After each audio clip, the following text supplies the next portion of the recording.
않고 관저로 불러 직접 소통을 시도하고 있는데요. 때로는 야당의 질책을 듣는 자리로, 때로는 자신의 메시지를 강조하는 창구로 식사 자리를 적극 활용하고 있습니다. 이기주 기자입니다. 어제 저녁 한남동 관저에 다녀온 민주당 의원들은 저마다 느낀 소감을 털어놓느라 바빴습니다. 제가 어제 가봤던 거 아닙니까? 제가 어제 한남동 관저에. 제 눈에는 이건 확실히 개수영장이다. 이재명 대통령의 메시지가 식사 자리에 참석한 의원들을 통해 간접적으로 알려진 건데, 이 대통령의 이 같은 소통 방식은 취임 직후 가진 여야 대표와의 오찬에서부터 시작됐습니다. 우리 천하람 대표님도 우리 김용태 대표님도 제가 잘 모시도록 하겠습니다. 시작부터 야당 대표에게 쓴소리를 들었지만 이 대통령은 여야 정치인들과의 식사 자리를 멈추지 않았습니다. 사흘 뒤에는 여당 지도부를 관저로 불러 만찬을 함께했고, 보름 뒤에는 여야 지도부와의 관저 오찬에서 다시 쓴소리를 들어야 했습니다. 어떤 총리 후보자가 이런 식으로 행동했는지 국회 청문회와 인준 절차를 대놓고 무시하고 능멸하는 오만한 행태라고 국민들께 보여질까. 그리고 열 하루 뒤엔 소수 야당 대표들과도 관저에서 오찬을 가졌는데, 검찰개혁 방안과 장관 후보자들에 대한 찬반 의견을 직접 청취했습니다.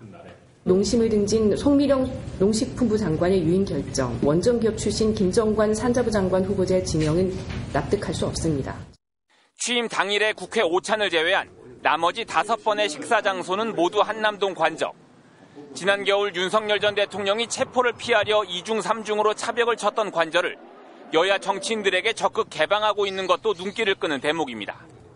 국민의힘은 야당을 식사 들러리로 세우고 있다고 반발하고 있지만, 타운홀 미팅과 언론 티타임에 이어 여야를 가리지 않은 식사 행보가 이재명식 새로운 소통 방식으로 자리 잡았다는 평가도 나옵니다. MBC 뉴스 이기주입니다. 이재명 대통령이 국회 과방위를 통과한 방송 3법이 자신의 생각과 똑같다며 지지 의사를 밝힌 것으로 확인됐습니다.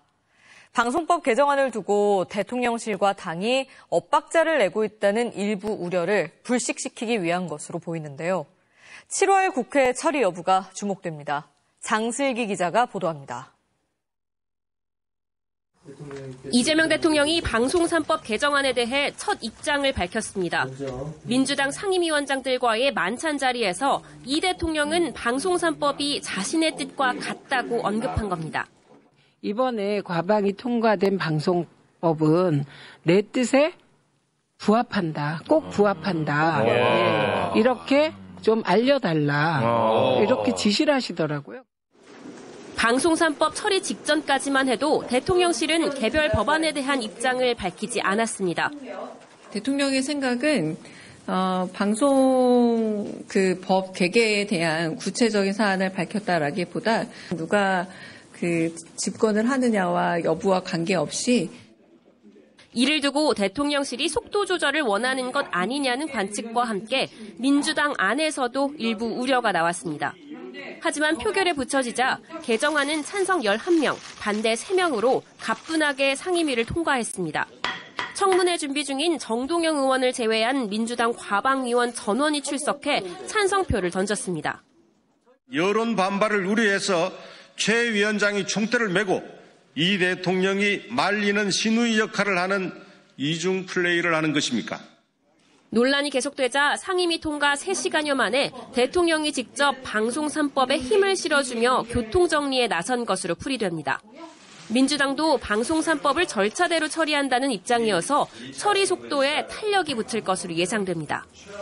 방송 3법 관련해가지고 어제 통과돼서 전체위 통과된 것이 당의 입장과 같으냐라고 계속 질문하시던데 당의 입장과 같습니다. 7월 중에 처리할 기본적인 원칙을 가지고 있고. 방송 3법 이외에도 집중투표제 등을 보완한 상법 개정안과 노란봉투법에 대한 신속한 처리를 이 대통령이 주문함에 따라 이번 달 국회는 민생법안 처리에 더욱 속도를 낼 것으로 보입니다. MBC 뉴스 장슬기입니다. 유튜브 채널에 출연해 극단적 발언을 일삼았던 이진숙 방통위원장에 대해 감사원이 주의 처분을 내렸습니다. 국회 감사 청구 8달 만에 나온 이번 조치에 대해선 솜방망이 징계란 비판이 나오는데요. 먼저 김정우 기자의 보도입니다. 작년 8월 국회 탄핵소추로 직무가 정지됐던 이진숙 방통위원장이 유튜브에 출연했습니다. 자신에게 붙여진 보수의 여전사 호칭에는 감사하다 했고, 보수의 여전사 참 감사한 말씀이고요. 가짜 좌파들하고는 우리가 싸우는 전사들이 필요하다, 실질적으로. 보수 여전사 이진숙! 감사합니다. 더불어민주당 등 진보 세력을 싸잡아 비꼬았습니다. 이 민주당이나 이 좌파 집단은 우리가 상상할 수 있는 모든 것을 하는 집단이다. 그리고 우리가 상상하지 못하는 것도 하는 집단이다. 감사원은 이 발언들이 공무원의 정치적 중립 의무를 위반했다고 판단했습니다. 기관장이자 위원으로서 엄격한 정치적 중립성과 품위 유지가 요구되지만 파급력이 큰 유튜브 채널에 수회 출연했다며 특정 정당을 직접 거명하면서 이를 반대하거나 정치적 편향성을 나타내는 발언을 했다고 지적했습니다. 그런데 감사원은 중대 사안이라면서도 직무 수행에 직접 영향을 미치지 않았다며 수사기관에 고발하지 않고 주의 조치만 내렸습니다. 민주당은 국회가 감사를 청구한 지 8달 만에 나온 늑장 감사라며 감사원의 솜방망이 처벌을 비판했습니다. 제대로 된 감사가 이루어지지 않았기 때문에 가능하다라면 후속 조치를 취할 예정이고요. 이에 대해 감사원은 정무직 공무원에 대한 징계 규정이 없기 때문에 내릴 수 있는 최대 조치가 주의 처분이었다고 해명했습니다. MBC 뉴스 김정우입니다. 연일 무리한 요구와 발언을 쏟아내고 있는 이진숙 방통위원장에 대해 오늘 이재명 대통령이 회의 내용을 왜곡해 개인 정치에 활용하지 말라며 강하게 질책했습니다. 국무위원이 아니라 참관인인데도 이 위원장이 계속 찾아와 국무회의 흐름을 끊고 이런 식으로 행동하는 건 업무가 아니라 정치적인 노림수 때문이라는 지적이 많은데요. 대통령실이 다음 주부터 이 위원장을 국무회의에서 제외하는 방안을 검토하기로 했습니다. 홍신영 기자가 보도합니다.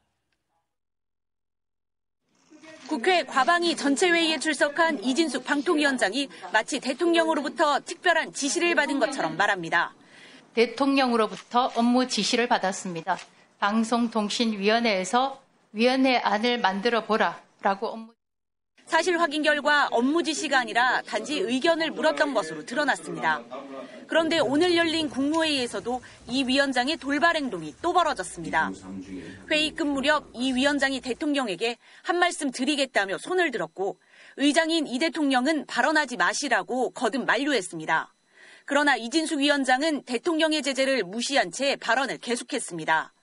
이 위원장의 무례한 행동에 이 대통령은 비공개 회의 내용을 개인 정치에 왜곡해 활용해서는 안 된다며 크게 나무랐고 방통위원장으로서의 의견을 내라고 했지 언제 지시를 했냐며 이례적으로 강도 높게 질책하며 회의를 마쳤습니다. 대통령실은 이 위원장의 행동이 도를 넘은 것으로 보고 당장 다음 주 국무회의부터 배석자에서 제외하는 방안을 검토하기로 했습니다.